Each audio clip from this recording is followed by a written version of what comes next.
Issue को लेकर के यहाँ पर आज प्रेस कॉन्फ्रेंस रखा गया और डिबेट रखा गया है। तो आप यहाँ पे आए हो, आपको क्या लगता है कैसे होना चाहिए और क्या होना चाहिए, उसके ऊपर आपका क्या कहना है? जी बिल्कुल, सबसे पहले तो मैं आपको धन्यवाद कहना चाहती हूँ, और जितने भी अभी हमें सुन रहे हैं और देख रहे हैं उनको सबसे पहले तो मेरा बहुत बड़ा तहे दिल से नमस्ते और ताशी देने जी। और सबसे पहले मैं ये अपना परिचय देना चाहूँगी। मेरा नाम ताशी दिकी और मैं भारत तिब्बत समन्वय केंद्र के अभी समन्वयक हूँ, और मैं यहाँ पे आई हूँ क्योंकि हमारा जो कार्यालय, जो हमारा ऑफिस है, तो उनका हमारे ऑफिस का जो ऑब्जेक्टिव जो है हमारा, कि जितने भी भारत में तिब्बत समर्थक समूह है और उसके साथ साथ भारत में जितने हमारे सांसद जो है उनके साथ समन्वय का काम जो है वो हमारे India Tibet coordination office coordinate करता है।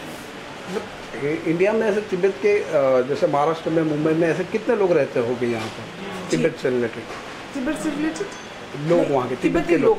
तिब्बती मुंबई में तो नहीं है। मुंबई में हालांकि हमारे तिब्बती लोग व्यापार करने के लिए आते हैं, खाली 3 महीने के लिए, स्वेटर जो गर्म कपड़ा बेचने के लिए। पर महाराष्ट्र में हमारे भंडारा सेटलमेंट करके हमारे वहाँ पे जिला है, हाँ, गोंडिया में, वहाँ पे हमारे तिब्बती लोग अभी रहते हैं, बसते हैं जी।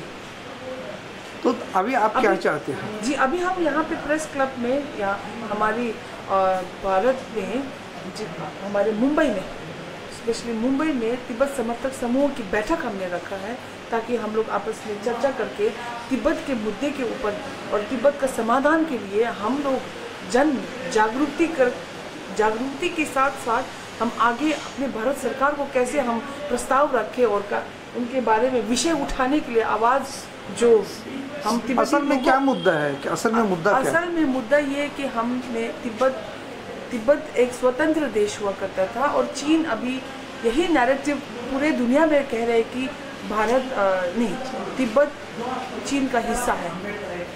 तिब्बत चीन का हिस्सा है। हम कहते हैं कि तिब्बत एक स्वतंत्र देश था, स्वतंत्र, अभी इट्स ऑक्युपाइड नेशन है कि नहीं?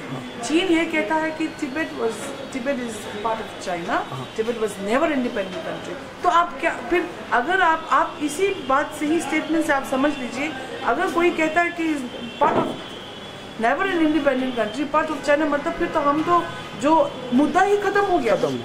तो इसी के लिए उस नैरेटिव को हम बदलने के लिए, इसलिए हम लोग भारत से, तो क्योंकि भारत हमारा पड़ोसी देश है और हमारा बहुत गहरा संबंध है, कल्चरली, संस्कृति, सब संबंध है, इसलिए हम भारत देश से, क्योंकि हमारा निर्वासित प्रशासन भी धर्मशाला में है, इसलिए हम भारत से, ये जो भारतीय लोग और भारत सरकार से हम सहयोग चाहते हैं, वो आप हमारी आवाज़ बने। पिछले लगभग सपोर्ट तो है ही है, तो भारत से, खास करके भारत से हमारा तिब्बत के मुद्दे के ऊपर सहयोग। पिछले लगभग 50 सालों से भी ज़्यादा हुआ होगा कि दलाई लामा जी भारत में मेहमान बनके रह रहे हैं, भारत उनको बहुत सम्मान दे रहा है, उनकी रक्षा कर रही है। जी बिल्कुल। तो इस सारे के बारे में आप आभार कैसे प्रकट करते? जी मैं खुद जीता जाता, मैं खुद भारत में पैदा हुई हूँ। मेरे पिताजी तिब्बत से आए थे, लगभग वो 5 वर्ष के थे, तो मैं खुद भारत में जन्मी हूँ, अरुणाचल प्रदेश में। तो मैं यहीं पे पली बड़ी हूँ, भारत में ही, और मैंने पढ़ाई लिखाई, जो खान पान, सब भारत से थे। मुझे खुद भारत ने ही बड़ा किया। देखो अब इससे ज़्यादा हम, मतलब आप खुद ही, हम बहुत ही आभारी हैं भारत के। मैं हूँ भारत की सरकार की। और अपने जो इंडियन फॉरेन मिनिस्ट्री है, तो उनसे विजिट करने के लिए आप कुछ समय मांग रहे हैं, ताकि चीन का जो मसला है वो हल हो सके? नहीं, हम तो दिल्ली में, चूँकि मैं दिल्ली में हूँ, हम तो भारत सरकार की, जैसे कि कार्यालय है, भारत सांसद लोग हैं, उनसे हम लोग यही, जब हम भेंट करते हैं, यही तिब्बत के मुद्दे उठाते रहते हैं। तो यश जयशंकर जी के पास भारत के जो सांसद है, एमपीज है, उनको आप लेके गए थे आपके कोऑर्डिनेशन के? जी, वो उनका ये अलग सा प्रोटोकॉल है।